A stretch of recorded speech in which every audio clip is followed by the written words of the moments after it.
14 ବର୍ଷ ଝିଅ ରୋହିଣୀଙ୍କ କାନ୍ଧରେ 4 ବର୍ଷର ଭାଇ କାଳିଆଙ୍କ ବୋଝ। ଭଗବାନଙ୍କ ସୃଷ୍ଟି ବଡ଼ ବିଚିତ୍ର। କଥାରେ ଅଛି, ଦୁଃଖ ଯେତେବେଳେ ଆସେ ଭାଇ ବନ୍ଧୁ କୁଟୁମ୍ବକୁ ନେଇ ଆସେ। ଏମିତି ଏକ ଦୁଃଖଦ ଘଟଣା ଘଟିଛି ଗଞ୍ଜାମ ଜିଲ୍ଲା ଚିକିଟି ବ୍ଲକ ରମ୍ପା ପଞ୍ଚାୟତର ରମ୍ପା ଗ୍ରାମରେ। ମୁଁ ରୋହିଣୀ ମହାରଣା, ନବମ ଶ୍ରେଣୀର ଛାତ୍ରୀ। ମୁଁ ରମ୍ପା ଗ୍ରାମର ଝିଅ। ମୁଁ ସରକାରୀ ଉନ୍ନତ ଉଚ୍ଚ ବିଦ୍ୟାଳୟ ରମ୍ପା ବରଡ଼ା ବିଦ୍ୟାଳୟରେ ପଢ଼ୁଛି।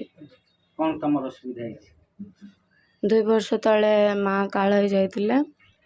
ଏବେ 5 ଦିନ ହେଲା ବାପା କାଳ ହେଇଗଲେ। ମୋର ଛୋଟ ଭାଇଟେ ଅଛି।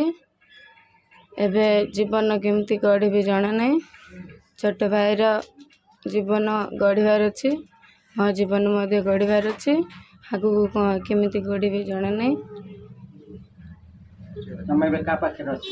ଦାଦା ଖୁଡ଼ିଙ୍କ ପାଖରେ ଅଛୁ। ଦାଦା ଖୁଡ଼ିଙ୍କ ପାଖରେ ଥିଲେ ମଧ୍ୟ କ'ଣ ହେଲା, ବାପା ଭାଇର ଜୀବନ ଗଢ଼ିବାର ଅଛି। ଆଗକୁ କ'ଣ କରିବି କିଛି ବୁଝା ପଡ଼ୁନି।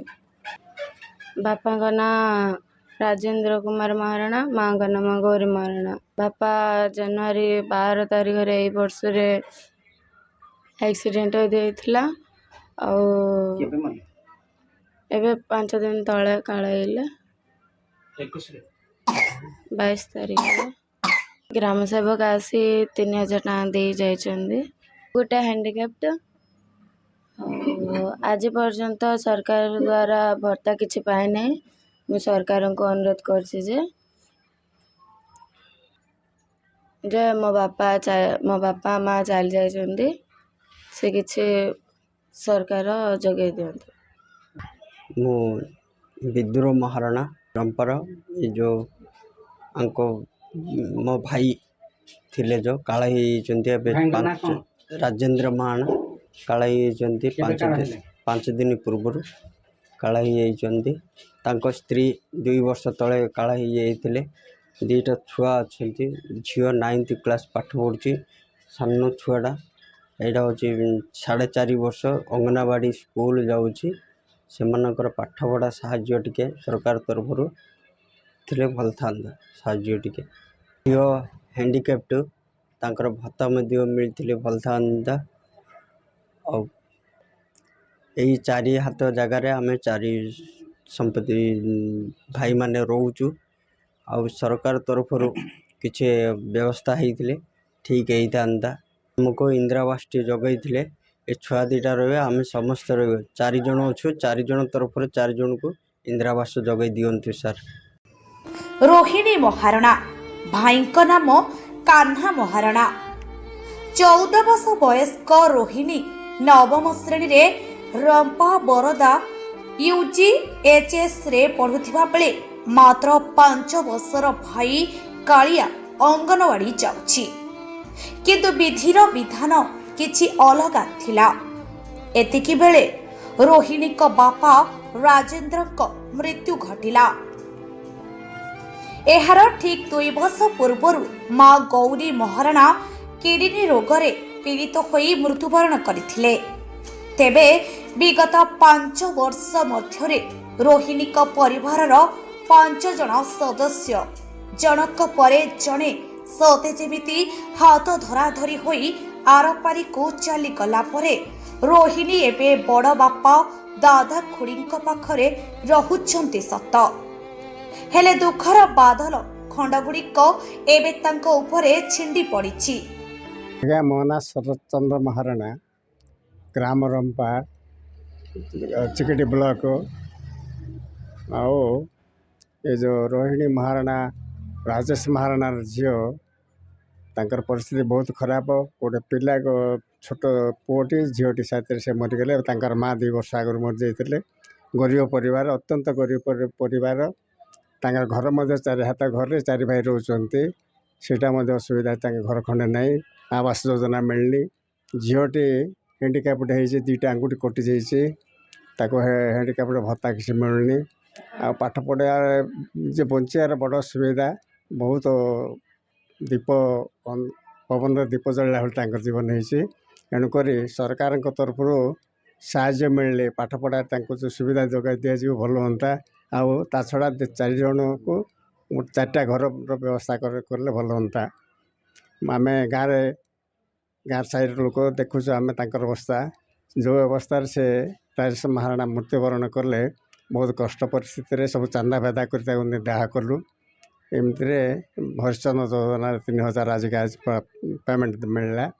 ଏମିତି ଅଝଟ ଅବୁଝା କୋଡି ଭାଇଟିର ବୋଝ ଏବେ ରୋହିଣୀଙ୍କ ମୁଣ୍ଡ ଉପରେ। ଭଗବାନ ଭରସାରେ ପଡ଼ି ରହିଛନ୍ତି ଭାଇ ଭଉଣୀ।